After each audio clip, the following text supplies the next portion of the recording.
Welcome to our channel. Today we how to authenticate with Stripe Connect for authenticated marketplaces UI, full guide step by step clearly. In this video, we will guide you through the process of authenticating with Stripe Connect for authenticated marketplaces. Start by ensuring you have a Stripe account set up. Log into your Stripe dashboard. Navigate to the API keys section to find your public and secret keys. Make note of these keys, as you will need them for authentication. Next, set up the backend of your application. Choose a server-side language, like Node.js, Python, or Ruby. Install the Stripe SDK appropriate for your language. Import the Stripe library in your code. Initialize the Stripe library using your secret key. Create an endpoint for the OAuth flow. This will manage the connection requests from your marketplace sellers. On your front end, create a Connect with Stripe button. When users click this button, redirect them to the Stripe authorization URL.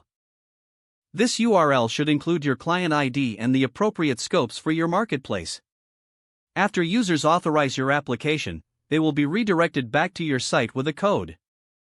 Capture this code in your backend. Use the code to create an access token by making a request to Stripe's token endpoint. Store the access token securely in your database. This token will allow your application to make authorized calls on behalf of the connected account. Implement a function to refresh the access token as needed. Next, create a user interface for your sellers where they can view and manage their Stripe account information. Use the information from the access token to fetch the account details from Stripe. Display this data in a user-friendly manner on your marketplace. Make sure to include error handling throughout the authentication process. This will help you troubleshoot any issues that may arise. Finally, test the complete flow thoroughly to ensure everything works seamlessly. This was a step-by-step guide on how to authenticate with Stripe Connect for authenticated marketplaces. Don't forget to like this video and subscribe to our channel for more step-by-step tech guides.